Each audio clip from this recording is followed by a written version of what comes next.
Good afternoon and welcome to the Corporation of the Town of Kirkland Lake meeting of council held July the 24th, 2018. Before we start our meeting we'll have a moment of silence, please.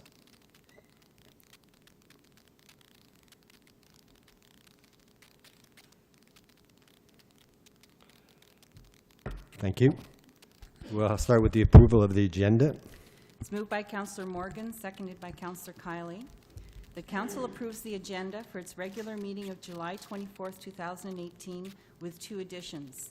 Item 6.5a, Acting Chief Administrative Officer, a report on agreement with Kirkland Lake Gold, 3 King George Court, and Bylaw 18-112, being a bylaw to authorize Mayor and Clerk to execute an agreement with Kirkland Lake Gold.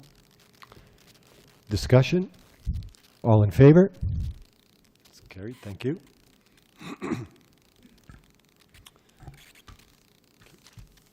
Is there any declaration of pecuniary interest? None declared. Petitions and delegations? None. Item 5 is the acceptance of minutes and recommendations.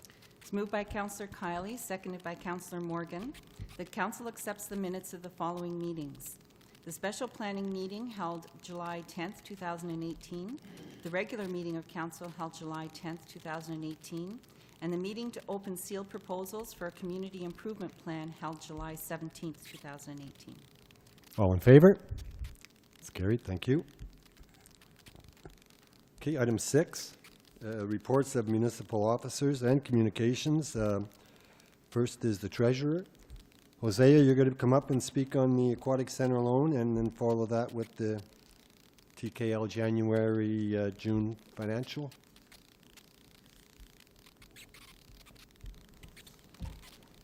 So after completion of the Aquatic Center, it's now time to look at the long-term financing of the Aquatic Center. So when it was being constructed, there was a shortfall on the funds that were available, and we had to go to RBC for a construction loan. So the purpose of my presentation is to convert that short-term construction loan into a long-term debenture. So we did an RFP 512-18, and from that RFP, we got 4 bids from different players. We had approached 8 or so banks. Some of them were not able to do that, and from their governing rules, some of them couldn't go like long-term financing of the nature that we were looking at. So you will notice that we are recommending that the contract be awarded to Bank B. The banks indicated that they didn't want, they wanted their rates to be kept confidential. That's why we didn't put the different names of the banks. So if you look at the 20-year option compared to 25-year option, you will find that the 25-year option, the impact on the tax levy is less than the 20-year option. And we were fortunate in that in 2019, the Heritage North loan will be paid off.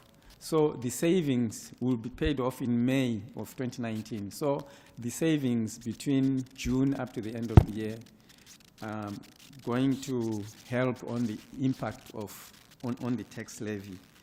And I have got the figures indicated there under budget implications.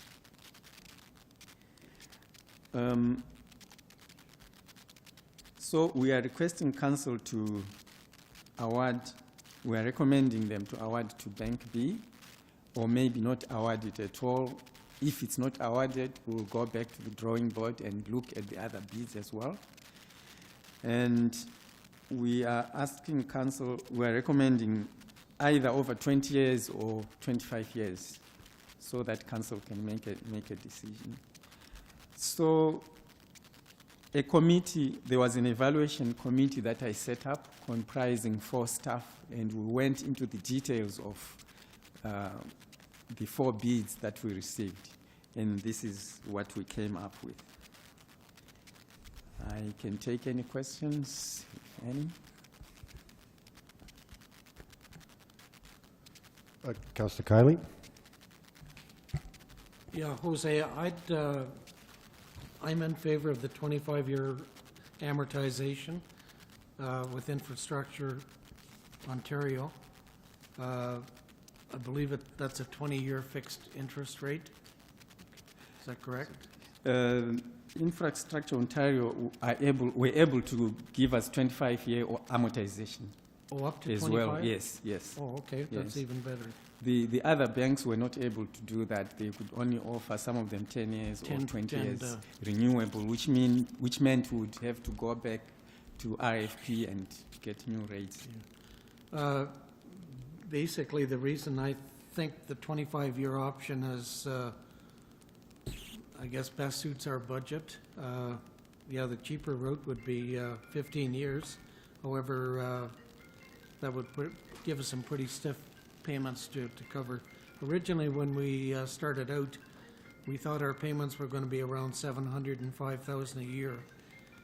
However, there was some add-ons needed for the pool. And also interest rates changed somewhat, so now it's up to 775. But I would support the 25-year amortization myself. That's my thoughts. Thank you. Councillor Morgan? So, I read somewhere in your notes, and I just can't put my finger on it at this minute, but there was something about the fact that you couldn't pay it down. Okay. Yes, that is true.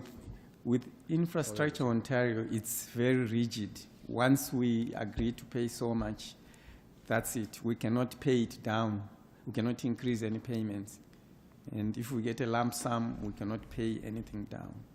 It's fixed for the 25-year period. Okay. So that makes me very uncomfortable because we've got a tremendous opportunity coming up in the next number of years where I believe the municipality is going to see significant revenue growth regardless of what the tax situation is. And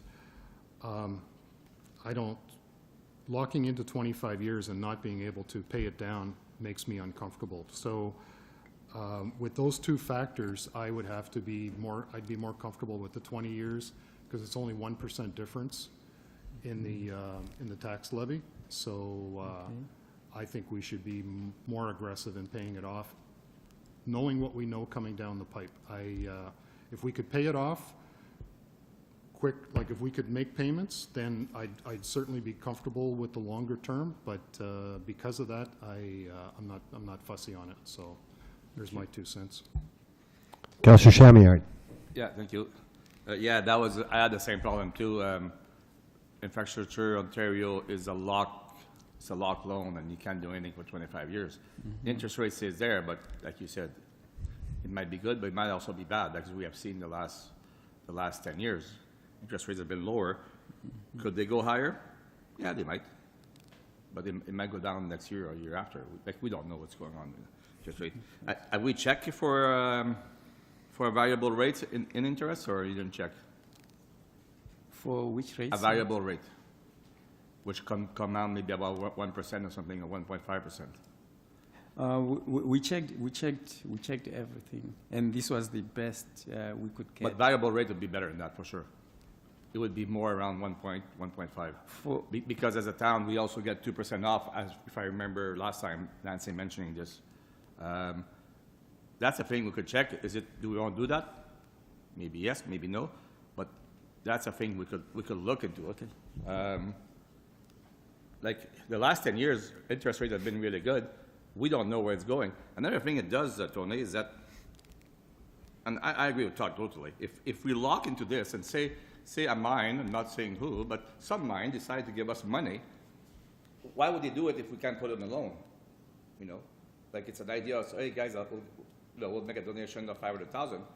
Oh, but we can't put it in a loan though. Well, why would we give it to you? like, it's a closed loan. I really don't like closed loan, like Todd said. Okay, Heritage North, we put money on it as we went, and that's why we're finally finished, or almost finished. I don't know. I don't like closed loan. I would rather go, I don't mind 25 years, but if it's an open loan, then you have more option. The 25 years go to 20 in 2-3 years. You could also look at variable rate, which I don't know if you guys looked at that, but variable rate would be a lot less. Is it good or bad? If interest goes up to 9%, it's bad. If it goes up to 4 or 5%, then you don't lose any money anyway, because you save enough money in the first 2 years to balance the next 2 years. So there's a way to work on this. I really don't know. I'd like to see the variable rates. And I would not go for option B because I don't like closed loans, for sure. Okay. Councillor Kiley. Yeah, just in respect to the variable rate, my experience in banking, on that amount of money, the banks don't offer a variable rate. I've never seen it in my 35 years for that large of a loan. It's a debenture, which is basically the investors are buying a portion of that $15 million or $13 million investment aspect of it. So a lot of time it's insurance companies and large corporations who have extra cash that they want to, don't mind tying up. But I don't think you will be able to find a variable rate, Shongi. I know traditionally on residential mortgage, yeah, it definitely is available. But I doubt if you'll be able to find anything attractive. I think that we were offered it when we did our Heritage North. We didn't go that way, but we had the option. And it was like, it was about 0.5% or 0.2%. It was really low, which would have been a better option at the time, but we didn't even look into it. I don't think you'll find it on $13, $14 million. Well, Heritage North was how much? Well, when we got involved, it was just 6. a little over 3 million, I think, Yeah. when we Oh, got yeah, 3 million? involved. Yeah. Oh, okay, When we got Yeah, involved, then it yeah. was term loan rates okay. for variable. Okay. You wouldn't know more than me. in this. That's my experience yeah. anyway. But I agree with your thinking. I know what you're saying. Jose, if we were to look at your recommendation of the Bank B and taking into consideration that Heritage loan will be paid off next year, and and you, of course, being the treasurer, your recommendation would be for 20 or 25 years? I would say the shorter the better, 20 years. Just for more information, one of the banks was actually offering a 10-year loan, and after the 10 years, we would need to go in RFP again. If that's what council is looking at, that's Yeah, that sort of leaves the future councils in limbo, right? For, I think if we can set up something that, and then future councils can budget on it as well. So for me, looking at this, and it would be over the 20 years would be my recommendation as well. But I don't know. Is this something we have to do tonight, or is it something that Jose could confirm that yes or no? You can't get a variable rate for, say, $13 million that we're looking for. Or do you know firsthand? no, I don't. Okay. I would need to check. Okay, would you? Is that what? Am I seeing that's what you're asking for, Councillor Chamillard, or are you happy with the? I would like that. I think I would still go with 25 years. If not, I'll go 25 years, option A. That's what I would go. Like, how long is those loans? Did they go like 5 years and you have to reopen the loan? No, for a debenture, it's fixed. Once you have it, you don't even renew it. It just continues. So if you put for money down, what 20 do you do? years. There's no renewal, you just put money down and it's shortened the loan, eh? You cannot put any money down. No, that's B. But if you go A, Oh, okay. With A, it's 10 years. After 10 years, then you can put a lump sum. you cannot put And- any money down anytime you want? No. Oh, so just after 10 years? It's after 10 years. It's renewable after 10 years. You can pay it off at that time or put a lump sum, and then you have to go out RFP and get the current rates at that time. Yeah, do your rates again, yeah. So are we asking, are we going to be voting in this, voting on this tonight, or are we asking again to look at the variable rates? Yes, Wilf, please. If I could suggest, give us the time to investigate the variable rates as well to confirm down payment, upfront down payments. I appreciate that it has an impact on the municipality. I think it's roughly $20,000 on the line of credit, but we could be saving substantially towards that end if we do it right. So if you would, I mean, Infrastructure Ontario, as Hosea brought forward, is the conservative, probably best solution, but it may not meet the interests of the council, so let us do the research. Right, so if we could just do that research, it's not going to take, we could be looking at a smaller amount that we're looking at financing. It's a possibility. You know, just so we can. Councillor Morgan. Yeah, and I mean, for myself, it's very important to know which loans where we can pay down quicker, because we knocked a significant amount of time off Heritage North by doing that, where whenever we got a windfall, we knocked it down and we saved significantly. So, I mean, on an even bigger loan like this, I think that's imperative, and what I see coming down the pipe, I think we absolutely have to have that flexibility if at all possible. Yeah, because we put that $1 million on, we put $1 million on Heritage North. And That's that's why why it's going to be paid. if you start at 25 years, and then as you go, if you could modify your loan, you would be a lot better. Oh, yeah, of course, but we don't maybe you make the can't. rules, right? I know. I think it's just to find out what the rules are, and Yeah, then exactly. we can. And I'm not trying Okay. to tell you. Because, like Todd said, if we put money down, it reduces the length, so then at that time, maybe we could go, instead of 25 years now, we'll go down to 19 years. And then you could raise a bit to how much you pay every year, and then you go down to 17 years. There's ways to bring it down, but maybe to start, we should go 25 years to have a, because next year we have 2 loans at the same time.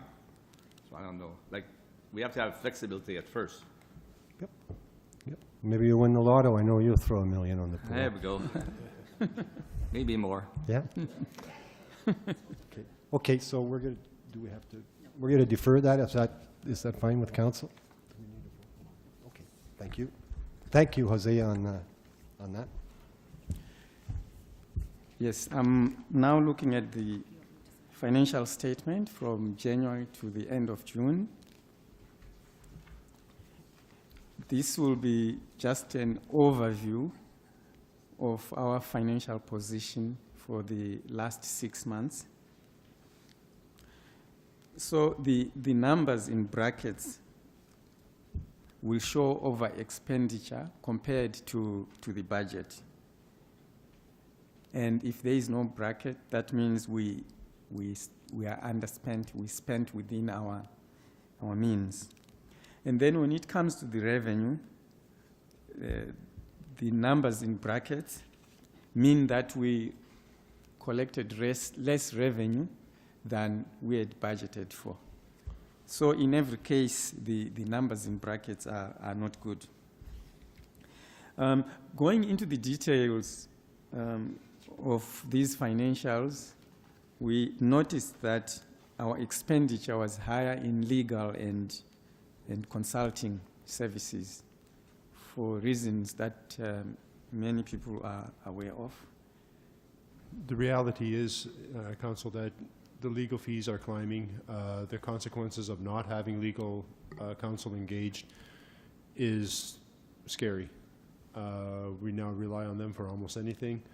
And when we don't, we know that the other party does have a lawyer in their pocket, and that will cost us more. I'm afraid that that's probably going to be one of the fastest growing cost increases as we go forward over the next 10 years, whichever it is. In terms of consulting, I think you do see a bit of a jump there, and that is related to bringing the budget under control this past year compared to what we started out with. we did have external sources of expertise that we were relying on. But I don't think that we're going to incur very much more in that regard. I think we're stable and we're well set for the next fiscal year. Thank you, Wolf. So, I'm sorry, I should have referred to the variance. I was talking about the last column, the variance column, when I was talking about the brackets and no brackets. That's what I was talking about. So if we look at each department, because it's departmentalized, you will find that the totals under the variance, they all don't have brackets, which means overall each department spent within the budget. And this is what we need. These are the controls that we need that will contribute to the overall financial position of the organization. If each department can spend what has been allocated to it, which is the case in this case.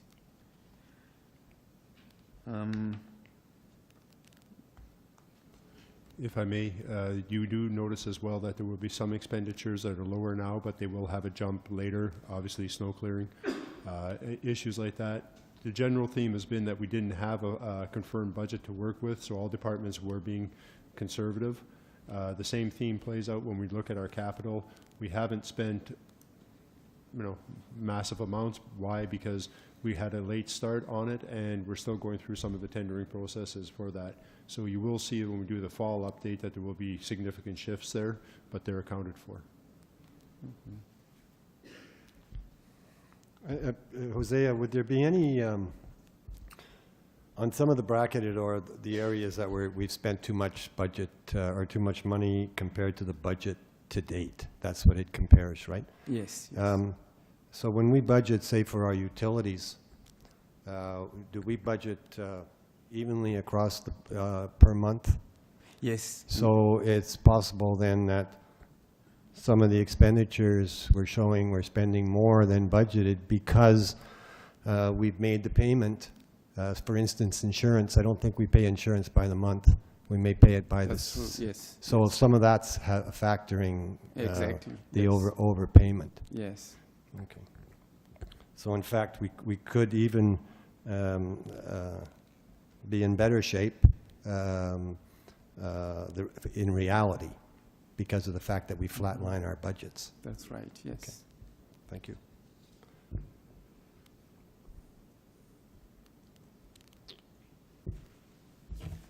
It's always easier when the numbers are good, Hosea, Thank you. isn't it? On page 2, the total surplus is 6.4. Am I reading that correctly? Yes. Doesn't that I thi- really distort the reporting? Like, because you've got the $10 million in the tax levy. Yes. That didn't actually take place until July, but we haven't collected it yet. So this kind of makes it look better than it really is. And that's why I asked for 2017, and I know we've been reporting it that way. I never really noticed it until this year, and wondered why we couldn't put the actual amount collected for taxes in 2018 in there to show a realistic amount down at the bottom. Because we don't have a surplus of $6.5 million. Yes. So It distorts the whole results. yeah, that is true. Unfortunately, it's the setup. Yeah, and this is no reflection on you, because it's been done this way for quite some time. I just don't understand why it's done that way. And I did talk to Barry today about it, and he felt the same way. He didn't know why we were reporting it that way. Okay. I think that we could take a look. I'll ask Barry if he can make some recommendations on that as well. Yeah. He owes Okay. me a few pennies. And then we can also report back against the previous year. One of the things we have to be cautious about too is I think that our tax bills went out late, so this might not be a perfect comparison year to year, but it's I have something to that we agree. can bring. Yeah, 'cause- If it's okay with council, we'd like to do that then for the fall one. Yep. have an update on that, if that's okay? I guess the other, I don't think those TPR numbers are right, but when we have our next committee meeting, we'll get an update. It seems odd to me. So what happened with TPR is that we looked at it last year. Last year, there was revenue that they didn't take into account. It was May and June. It was taken into account in July. But this year, the revenue was taken into account. It's just that the revenue in this case is more than the expenses at this stage. Yeah. I guess it's a timing of when It's a this, timing issue, when the yes. money, yeah, okay. Timing issue. I guess the other question is, let's face it, 2017 up until before you came on board, we haven't been getting monthly financial reports, and I'm wondering, now that we're back on track, if we could get this on a monthly basis. Yes, that is possible. Yes, I mean, the last update that we actually got, believe it or not, was last March. And that's through no fault of your own. I'm not criticizing you, but it'd just be a little more comforting. We know what's where we're at. There's no surprises. And Would you like us to try to do the past year comparison on the monthly ones as well then, just to keep it all consistent? If we Yeah. could? Okay. Councillor Chamier. Yeah, I agree, Thank you. Whoops, sorry, Pat.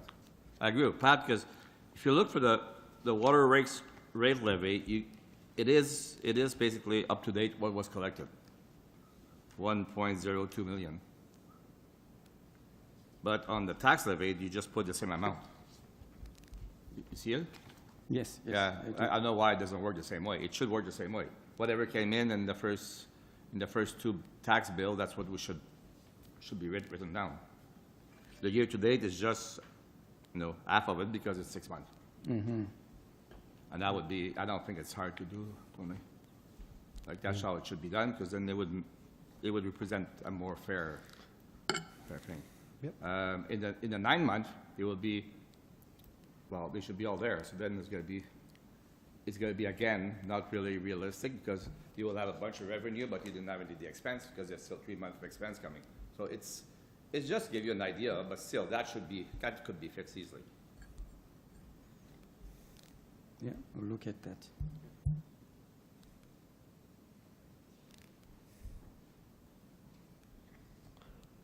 Any other questions? Hosea, was there anything else that you wanted to? No, there's nothing. Okay, well, thank you very much. Thank you.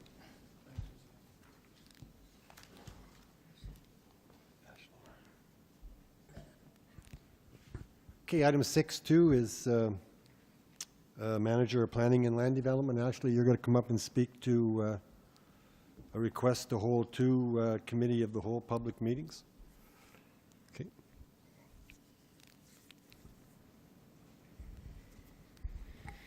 Okay, so over the last, I would say, year, there's been quite a few bylaws that have come through our office, our concerns from residents that have come forward regarding some of the bylaws we have in place. And I think at this point, rather than dealing with them one-on-one, Joanne and I had spoken, we thought, what if we held a couple of committee of whole meetings to deal with several bylaws at the same time and bring those to council for review and get the public an opportunity to comment on them. It's a good way to ensure transparency and get the public involved in providing their comments on what they'd like to see in these. So in the report, I did end up highlighting sort of a general breakdown of what each bylaw is consisting of. Backflow prevention, dealing with the water, ensuring that the drinking water is protected. Sewer use, which is making sure that the proper amounts of effluent or the chemicals and stuff that are going into our system is capable of being treated at the sewage treatment plant. Animal control was mostly to do with chicken coops. So we actually have quite a few requests coming in to put chicken coops in backyards, so whether or not council wants to consider something like that. Our taxi bylaw, this year when we went to license, we ran into a few challenges with the bylaw itself, so we'd like to bring that one forward as well. Pigeons, so this is mostly to do with feeding pigeons, so there's just a few complaints that have come through that way as well. Waste bylaw, because we're going through a new contract, there's just minor tweaking, more or less, to do with that one. Property standards and land sales, just general review and making sure that we're compliant with the regulations that are in place currently. So is there questions on this process that we're proposing or bylaws that we have bringing forward or planning on bringing forward? Councillor Kylie. Thanks, Ashley. I think this is a great idea, especially with the new council coming in. It's a lot of housekeeping items that new council wouldn't be familiar with, and I think it'll give them a clean slate to start out. So I fully support what you're saying. Thank you. For me, just quickly, the pigeons. I mean, I'm wondering, you know, there's some bylaws, like I believe now we don't have a bylaw that you can't feed the pigeons. But I'm just wondering, like, that's a bylaw that can be done sort of quickly. Why would we have to wait for having the open house when we could look at something like pigeons and get that one passed pretty quick, because it's certainly an issue. Pigeons are an issue. I don't know if feeding the pigeons is the cause of all this, but feeding them is probably adding to the problem. But I'm just wondering if something like pigeons couldn't be pulled out of there, and this council could handle it quicker. Yep, certainly. That's just my own. Yep.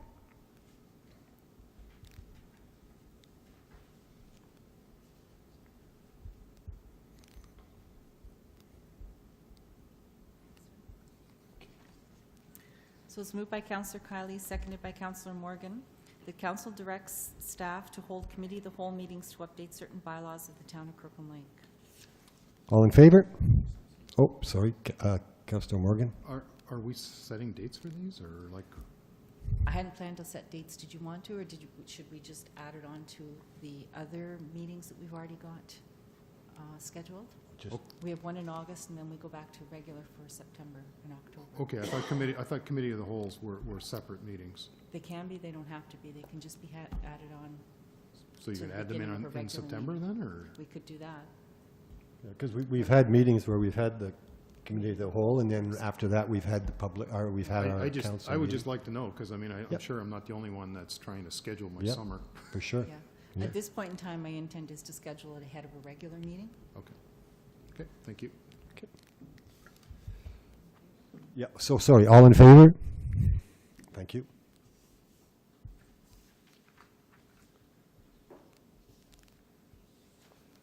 Okay, so the item 6.3 is Grant Thornton. Tom, you're going to come up. Tom Gannon is here, and he's going to come up and speak to the draft 217 audited financial statements. Welcome again, Tom. The one thing I don't like you coming every year is it reminds us just how quick our lives are going by, because it just seems like you were here not that long ago doing the same thing. So, yeah, I know. Anyways, I guess most of you've been through the drill before, you understand, part of the audit process, we cannot get the audit opinion until council approves the draft financials. Okay? Oh, sorry. Okay, so, as I said, we need council to approve the draft financial statement before we can render our audit opinion on the same, okay? So there's another report that we are going to give in camera, but right now, what I'd like to do, I think you've had the document in your package. It's a lengthy one, 27, 29 pages, I believe it is this year. I'm not going to go through a lot of it. I'm just going to go Thank you. over some of the highlights of, yes, people appreciate that. We're going to just talk really about page 4 and 5, which is really the statement of financial position, or what's called the balance sheet in the private sector, and the consolidated statement of operations, which is your statement of revenue and expenditures, okay? I'm just going to talk about some of the highlights, and if you've read the whole document and you have some questions, feel free to ask them, and I will do what I can to answer them. So the consolidated statement of financial position is like the balance sheet. That's a snapshot of what the municipality owns and what it owes on December 31st, 2017. So keep in mind, this is from 7 months ago, okay? And it looks pretty healthy, like the top line, the cash and cash equivalents. You had in excess of $3 million of cash and equivalents, which is good. But if you look down below at the accounts payable and accrued liabilities, you'll notice that there is $5.5 million of liabilities that needed to be discharged in the very near future, okay? So what happened here, there's a couple of things, and we'll talk about that $5.5 million when I get down there. But part of what happened was around the end of December, they weren't sending the invoices down to accounts payable. They were stuck in the works department. There was a couple of $1 million invoices, I believe, that that had been sent to the municipality, but just they didn't have a purchase order to match it with, so they weren't sending it down to get paid. That's part of the reason you had so much money in the bank at the end of the year. The taxes receivable have stayed pretty much consistent, and now you might remember you did collect a big receivable from a commercial ratepayer before year end, and you collected some additional receivables after year end.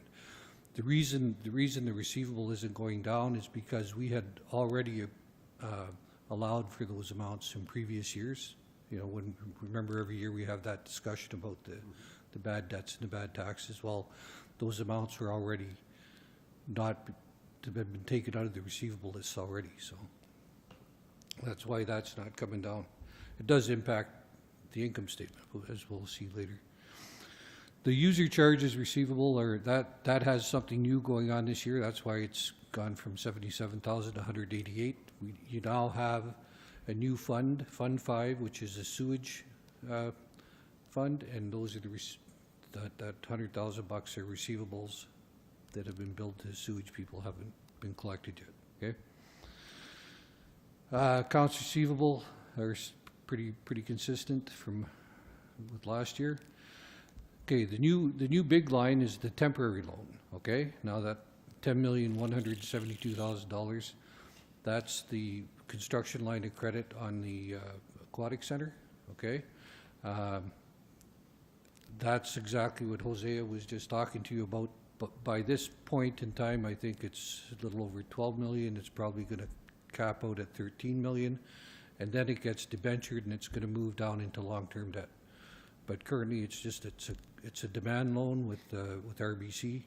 The interest is banging up on that at probably 25 grand a month or something. But once it gets debentured, it'll be a nice consistent payment. You're not making any payments on that right now. It's just increasing. So the accounts payable and accrued liabilities are up well over $2.2 million from the previous year, and that's a function of what I was talking about. There were some invoices up in works that didn't get down to get paid. Plus, there's now there's a holdback payable on the pool. Like I think the holdback is $1.3 million at the end of the year. It's probably closer to $1.5 million by now. Deferred revenues, not a big number, $765,000, and that's the majority of that is your gas tax, which is getting spent in 2018. The post-employment benefits and compensated absences, that's jumped from $3.4 million to $4,158,000. That's a 23% increase. Okay, and this, what happens? We have to rely on an actuary to provide that number to us. Okay, that's a function of how many people work here, when they retire, and how many services they're gonna consume, and it's a big estimate. What happened this year is they had a $760,000 increase for a plan amendment. There were, I think, 36 people at TPR that got this benefit negotiated into their contract. And it is a money that you have to come up with this year, but the accounting standards make you book the whole plan amendment in 2017, and that's why that liability is up so high. And if you look at TPR expenses, they're boosted by $760,000 as well. The long-term debt right now there's no new debt this year, but you did pay down $912,000 of principal payments on the old debt. We scoot down a bit to the tangible capital assets. That's everything. That's your land, your buildings, your roads, your sewers, your water, net of the amount that's been depreciated. This year, it's increased by $14 million of additions, which $12 million is the pool, $1.2 million was roads, $400,000 on equipment, and then it's reduced by amortization or depreciation of $4.6 million. Okay? So that's the balance sheet. So if we go to page 5 or the statement 2, the consolidated statement of operations is all of the money and revenues that come into the municipality and all the money that went out. The municipal tax line, again, it's down from $11,178,000. It's down to $9,456,000 this year, and that's because you took $1.4 million of sewage off of taxation, and it shows up on the third line down now. That's why our user charges have gone up from $5.2 million to $6,472,000, because you've got $1.4 million of sewage charges and user fees. Okay. So overall, the revenue is down to $30 million from about $32 million last year, and as usual, it's just it's usually grants that's happening over. Your total expenses are much higher than the budget amount. Okay, so total expenses are $30 million, but you've only budgeted $25 million. That's because you don't budget for depreciation or amortization, which is $4.6 million. We do. You don't budget for that actuary expense, which was $800,000 or $900,000 this year. So it's not like you've overspent from that budget line. It's just that you're not budgeting for certain things that have to be in my figures. Okay. So that leaves you with a deficit of $777,000 for the year, which was a surplus of $1,234,000 last year. But again, that deficit is made up of, we've got that big TPR expense. You've got $1.8 million less in capital grants than you got the year before. Normally, municipalities do have a surplus on my statement because you have the entire grant amount. You know, if you get a grant to build a road, the entire grant is in revenue, but all that gets into expenditures is 1/40th of the cost of that road because we're depreciating it over 40 years. Didn't work out that way this year, but that's how it ended up. So anyways, I don't want to go through the rest of the 30 pages, so if you have any questions, I'll endeavor to answer them. Councillor Shamiard. Yeah, Tom, just a general knowledge question, really. The gas tax, like, we got about $800,000 last year. Now the government cut the carbon tax. Does that mean, I can't find anything, I don't know if you would know. Does that mean the gas tax thing will be cut too? What do The you gas tax is a federal grant. It's administered, they give it to the province, it's funneled through the province to you, but it's really a federal tax. Okay. So it has nothing to do with the carbon. The carbon Okay. tax is a provincial tax that Doug Ford's getting rid of. I don't know how that's going to impact you. Yeah, because there's arguing with Yeah. Ontario and the federal Yeah. that some Yeah. revenue will be cut. But the gas tax revenue you're getting right now is part of the federal tax that's at the pump. So Yeah, yeah. that shouldn't impact that at It all. should not impact it even. No. You know, I think we're seeing some of the impact now with the carbon tax because the province has suspended all capital school board expenditures that weren't satisfied by July. So it's, he's drawing that back because they've canceled the Because I thought, carbon Tom, like tax. it was 4.6 cents, I think, per liter of carbon tax at the pump. And I thought that's what the money they were taking to give back to the municipality. You don't think it is? Well, it is for the federal, it's out of the federal government's, But if they take it Portion. off at the pump, then that won't go to federal anymore. yeah. No, there's number of taxes. I know, There's there's lots lots, of taxes there's at the lots, pump. Your gas tax money isn't based on the Rob Ford's cancellation of Okay. our carbon tax. Hopefully. Yeah, but I'm sure other grants will, because Yeah. the bulk of your grants are from the province, not from the federal government. Yeah, okay. Thank you. Councillor Kiley. Yeah, Tom, that deficit of 777,000, just to clarify, most of that is made up of the deferred benefits for TPR?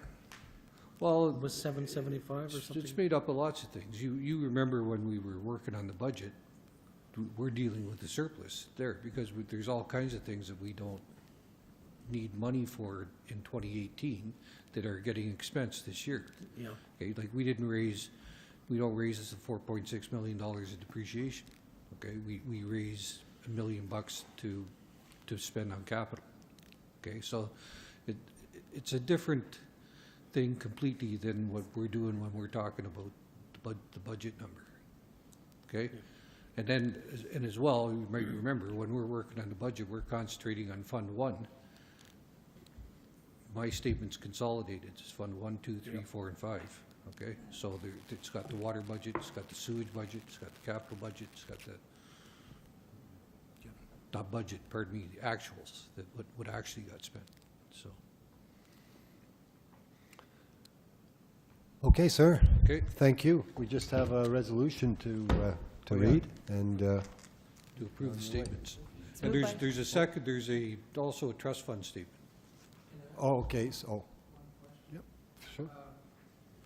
Joanne, the email with this attachment was recalled. There's no changes from what was in there, eh? No, it Far was as just the my numbers. message. The message that Okay. I sent was what was different. Okay. Okay, Thank you.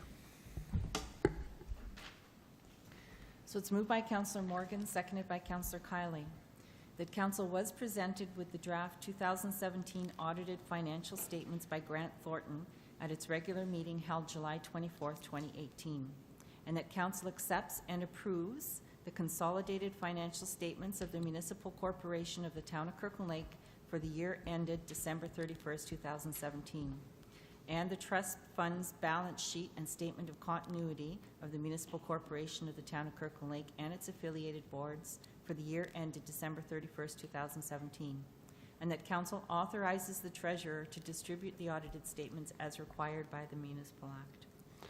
All in favor? It's carried, thank you.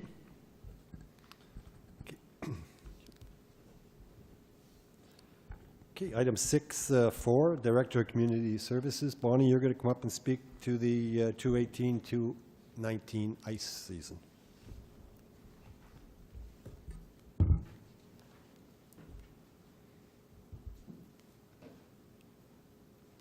Thank you. Easier to see there.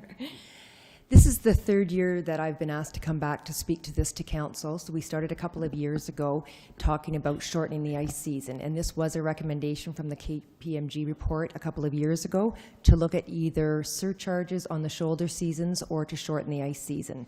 And typically the shoulder seasons are considered to be ice that's put in prior to when school starts, so that would be August, and after March break or sometime around the end of March. That's typically what the industry regards the shoulder season. So we looked at it last year. We did put the ice in 2 weeks later in August in 2018. That's this year. This year, we're putting it in 2 weeks later. And what that means is that we don't spend as much on utilities. So I did try to do an analysis of week by week how much money we have brought in 2017 in August, as well as 2018 that just passed in April. So the two areas that we're looking at are August and April. And I did do a few more comparator weeks as well to show after March. The reason I did that is a lot of our user groups wrap up around the March break time. So minor hockey, as one of our largest user groups, wraps up prior to March break. The gold miners last year had used ice until the third week of March, and their season was finished. The Figure Skating Club is the user group that keeps their users active until the end of April. So they're the main group. When the ice is in, some of the other user groups use it as well, such as Rec League. They'll keep their season going as long as we have ice, and then we have private users.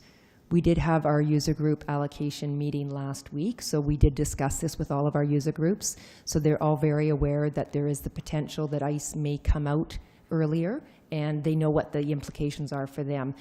The group that it really does affect the most is the skating club. They do a spring school. So their spring school starts after their ice show and runs until, I guess it starts after March break and runs until the end of April. So if we do not have ice in April, if that's the decision, that would affect their spring school.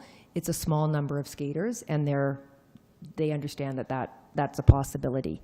The other user groups, in terms of Rec League, old timers, they're fine just to know what the date is that the ice will be out, and they will finish then. And minor hockey finishes early.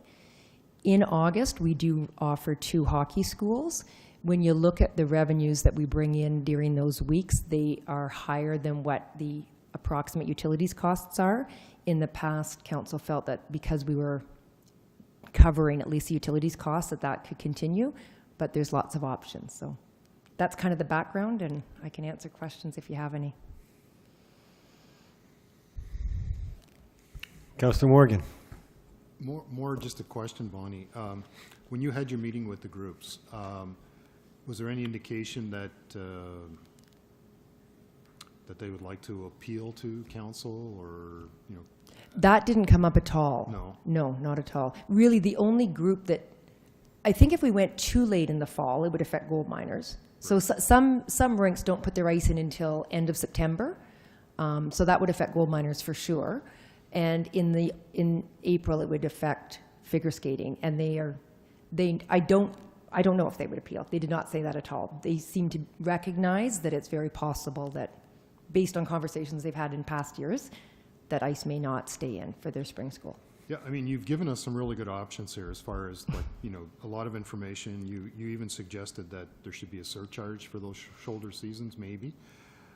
I really have to defer to my fellow councillors, because this is an area that I'm not an expert in, but certainly I recognize the savings to be had, but, Yep. and if there's some accommodation on the part of the user groups to allow us to realize those savings, I would appreciate it, but as far as forcing it on them, I'm you know, I'll go along with the crowd.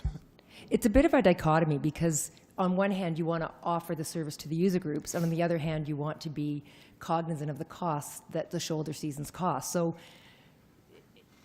from council, I've heard both in the past. Well, and the thing is, I mean, we have to realize that we're never going to break even with, you know, running a sports complex. I mean, there's just no way, unless maybe the ACC breaks even, but you know, I don't think in a small community we're going to do that. So we just have to, I guess, saw it off somewhere where it's not, you know, the loss is not so significant that it impacts the ratepayers. So, okay.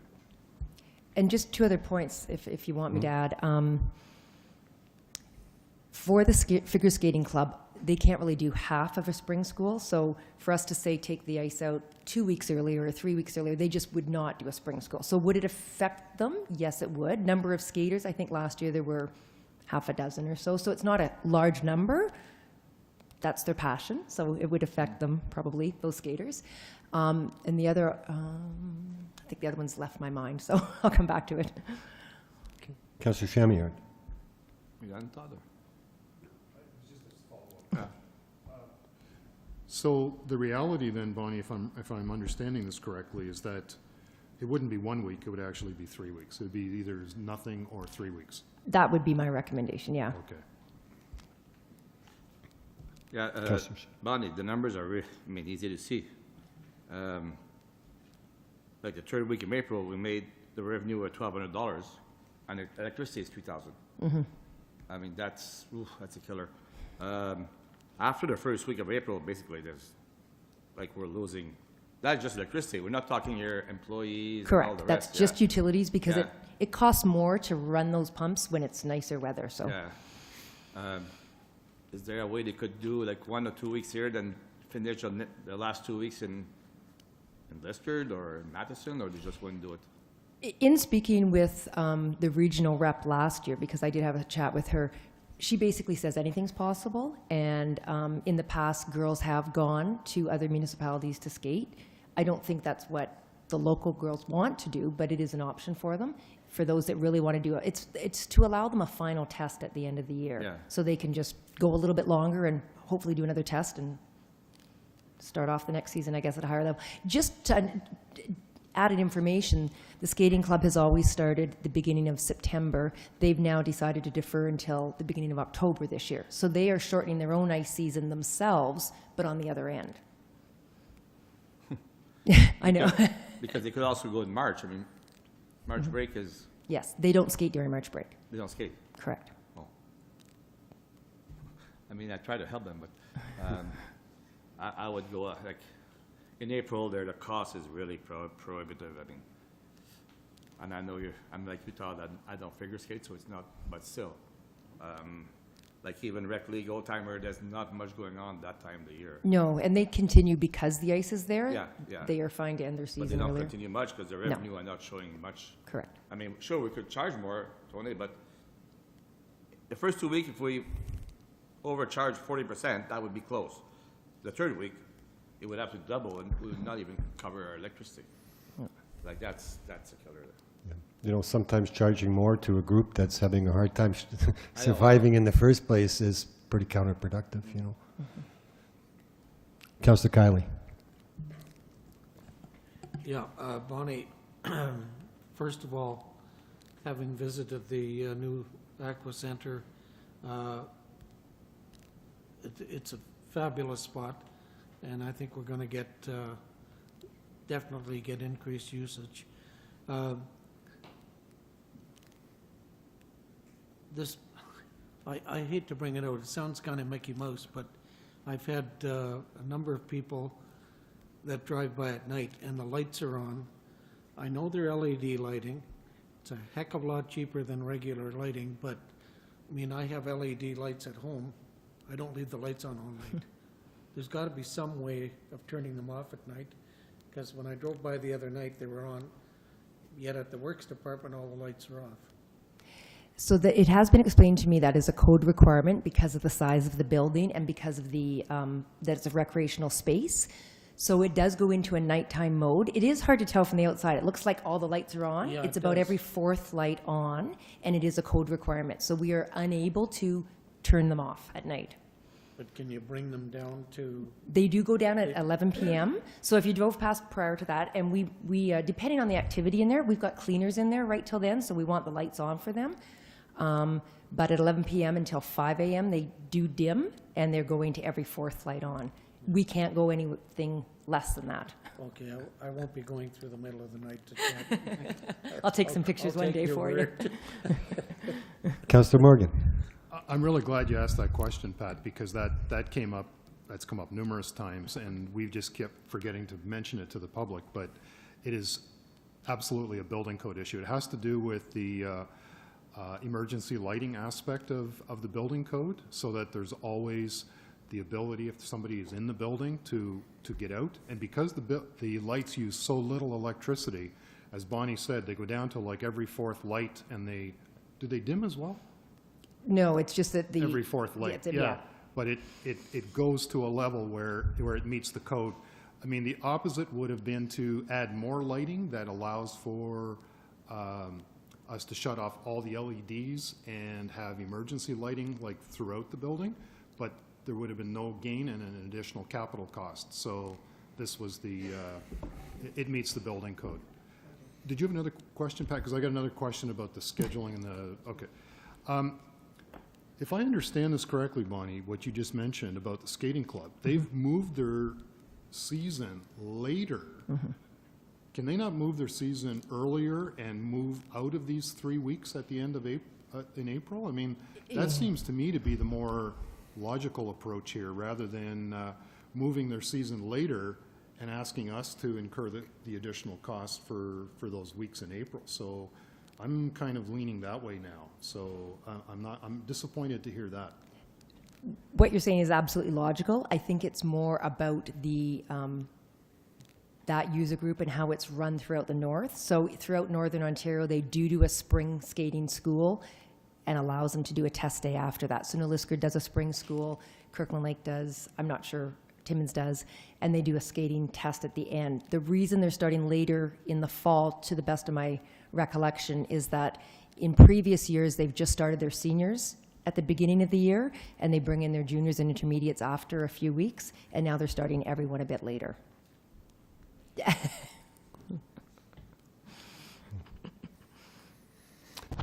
Yeah, sorry.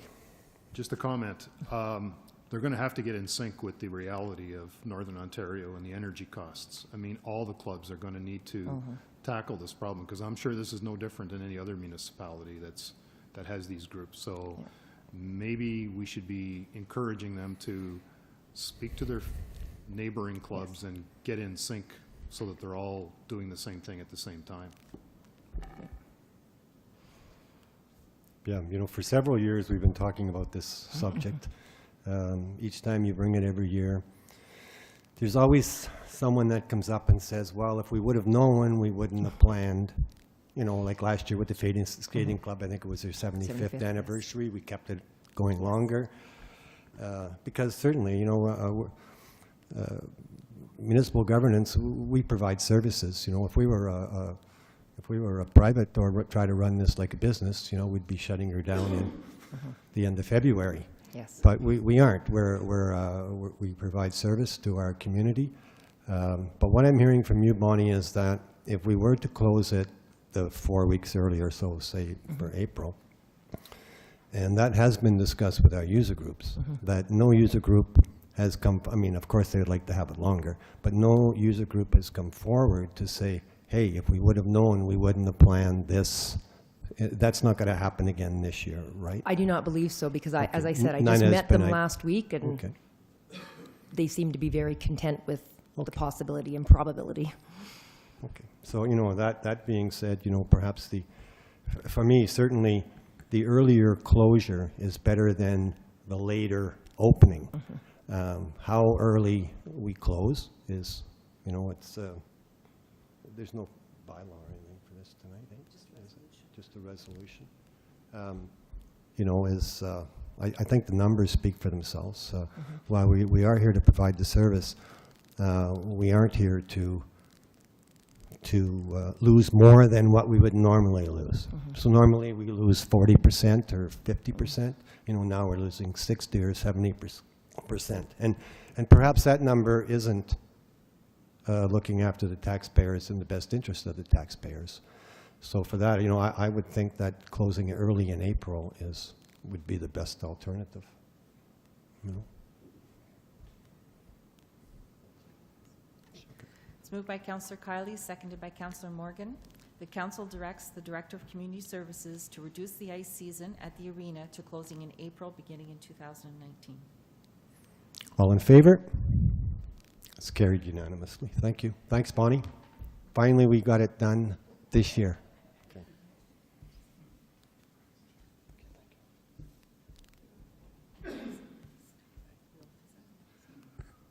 Okay, and next up is Wilf. You're going to...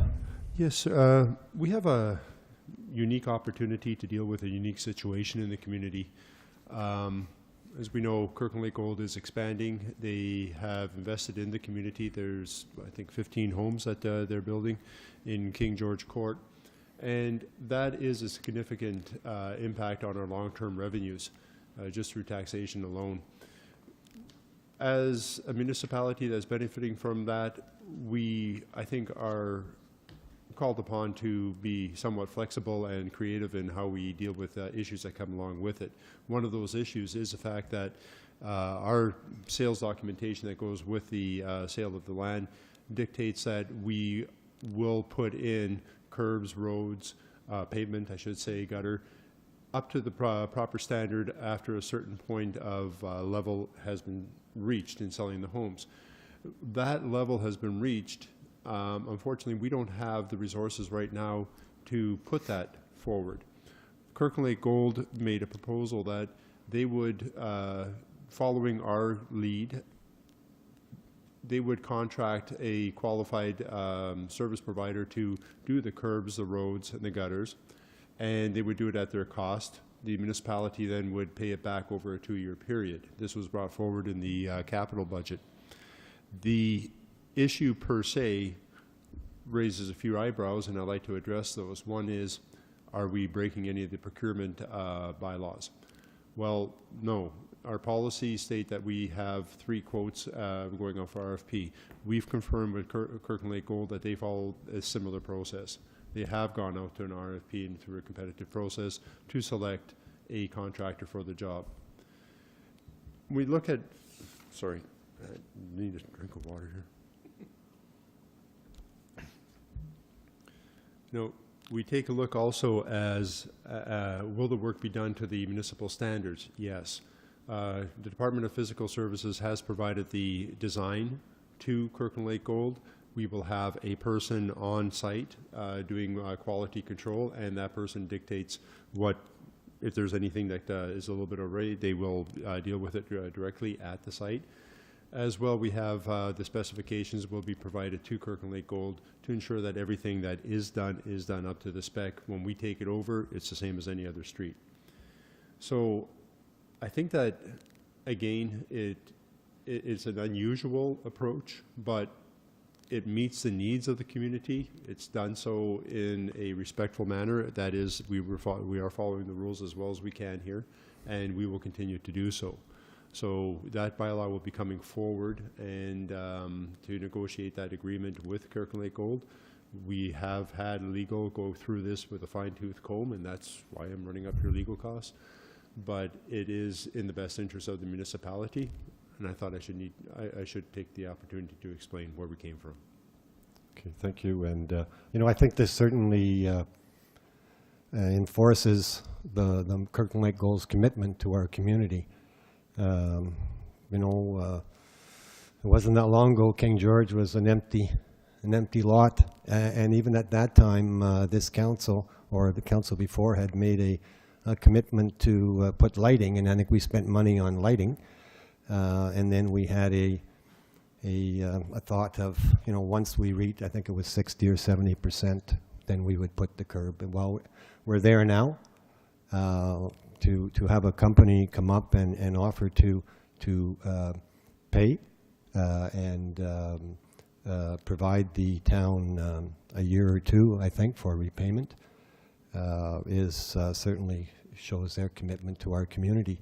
You know, it would be nice if we could roll the Aquatic Center loan into there as well, but I guess you'd have to take that back to the top guys. But certainly for King George, I'm certainly supportive of this. Have all the confidence in the world that this road will be built to certainly to spec. I'm sure our engineering department will be doing some oversight to ensure that, even though I don't, you know, I think we all have confidence in Kirkland Lake Gold that with or without oversight, it's going to be done right. So I would certainly support this going forward. Councillor Morgan. Yeah, and I expressed similar concerns when we first saw the draft idea that was circulated to council. And, you know, the key things for me were the technical oversight, that we have, you know, our person there to make sure that the, you know, proper standards, because in history, when we've allowed developers to do their own streets, we've had some hiccups, and this, you know, I just don't want to see this again. And that's completely covered off, and the lawyers have given it the green light. The only further question that I had that I raised in the email, I just wanted to throw it out there. In the drawing that I looked at online, it showed an island in the middle of the cul-de-sac. Is that still there, or are we going to eliminate that? Honestly, I've been buried in lumberjacks and hockey players today. I did not follow up on that. My apologies. This means many things in many different languages. It's eliminated. I just wanted to get some input from physical services because I saw that as being a snow plowing nightmare, but just wanted to bring it up. Thank you. Councillor Kiley, then Councillor Shamiard. Yeah, well, just to clarify, is it a 2-year or 3-year payback with Gale Gold? We're looking at a 2-year one. I'm sorry? 2-year one. Two? That's what we're looking at, yeah. Okay. Councillor Shamiard. Okay, and like we have a lot of information. The people don't have that information. I'm so happy Kale Gold brought this ahead. This is an awesome project that we should definitely go ahead with. Kale Gold has been good to the town, and I think we've been good to them as much as we could. I always try to help them. It's a two-way. I'm not afraid for them. They try to pull wool over our head. They're there to do the right thing, I'm sure. Just to make sure, well, so Kale Gold will be the project manager, from what I could read. They will be managing the project, yes. There will be a town quality control on site to ensure that the work also proceeds as it's supposed to. And then their contractor, whom we're very familiar with and know that they do a good job, they will have their own people on site as well to make sure it Who's goes the through. contractor? Do we know? Or is that- I'm not comfortable at this point to say okay, that. that's okay. So our engineering department did the engineering, I guess, and then that company will take over that and design the road? The roads, everything have been designed, and it will be handed to Kirkland Lake Gold through them to the contractor to deliver. So basically the same way we always do things, Yes, it is. except usually we hire a contractor. This time we don't have to hire one because they will do it themselves. That is correct. So it's another saving for us, basically. Yes, I think it is. Yeah, Tony, that's a great project. I don't know if you guys have been around there lately, but you should go. Basically, Porteous is, I don't know how fast the house came up, but because I was there about 10 days ago, there was 2 houses missing, and now they're showed up suddenly. And then the inside is basically all full. People should go see. It's an amazing project. House looks beautiful. Congrats, guys. Looks really nice. And I'm really excited about this. It's a long time coming, but I never thought we would get there when I was still on council, but Yeah, it's we a are long there. time coming, and that's what it is councils plant the seeds sometimes 4 to 6 to 8 years earlier, and then now we see the come to fruition with all those houses on there. You know, if councils, 2 or 3 councils ago, didn't have the vision or the foresight to put the infrastructure into the King George, we wouldn't be having this discussion today. So it's a great opportunity for us, you know, as we go forward. If Yes, I may, Wolf. I just would like to thank Kirkland Lake Gold, Certainly. Pierre Larocque, Vice President, and Nick Smith for coming forward, and they provided the information for us. Thank you. Yes. And that's going to be coming back as a bylaw in a few moments. Okay, and that's where we are. We're at item 7, introduction, reading, and consideration of bylaws. This is moved by Councillor Morgan, seconded by Councillor Kiley, that bylaw 18-109, being a bylaw to amend bylaw 15017, regulating traffic and parking in the town of Kirkland Lake, Market Street and Water Lane amendments, be read a first, second, and third time, enacted and passed. All in favor? It's carried, thank you. Bylaw 18110 has been deferred, and that has to do with the debenture for the pool. So then I have moved by Councillor Kiley, seconded by Councillor Morgan, that bylaw 18-112, being a bylaw to authorize mayor and clerk to execute a negotiated agreement with Kirkland Lake Gold for road construction at King George Court, be read a first, second, and third time, enacted and passed. All in favor? It's carried, thank you.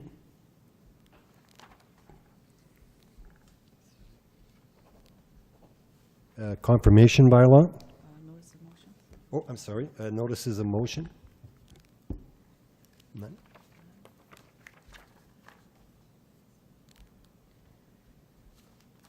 It's moved by Councillor Kiley, seconded by Councillor Morgan, that bylaw 18-111, being a bylaw to confirm the proceedings of council at its meeting held July 24th, 2018, be read a first, second, and third time, enacted and passed. All in favor?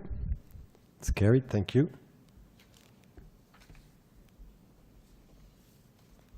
Councilors' reports. Councillor Kiley?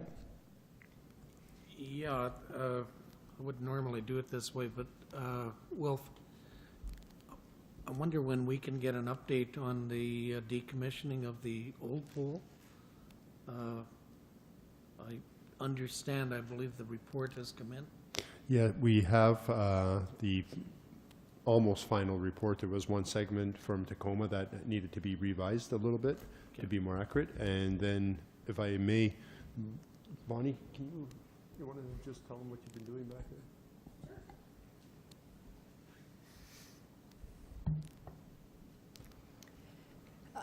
In consultation with an engineer that the town has used in the past, we started to look at the process to drain the old pool. So we did have some thoughts and some concerns based on reports we received many years ago. So we had some more individuals take a look at it, give their opinion. And so what we've been doing is we've been draining very slowly. We've been doing monitoring. So where the pool water is now, there's just a little bit left in the area of the deep end. What we've been doing is, once we got past the area of the shallow end, we were drilling test holes through the concrete to determine if there's any water seepage that would cause any movement. At this point, there has not been any. We're doing it in a slow scale. This was what the engineer recommended as what he felt was a reasonable method, and he felt very cost efficient rather than spending a lot of money on shoring, which he did not feel was a necessity. So the process has gone smoothly so far. We still have quite a few gallons of water in the deep end left, but we will hopefully by the end of this week that will be all out of there. So that's the first step in the decommissioning. Then there's draining the lines. All the pumps have been shut off. The heat and air circulation, the heat's been shut off, air circulation minimized. The area is locked so that the only people that can get in there are authorized staff. So it is basically a decommissioned area as of now.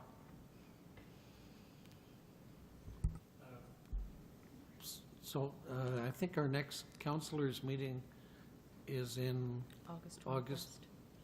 What date? 21st. 25th, yeah. We should be able to get an updated report by then. Yes, definitely. Okay, thank you.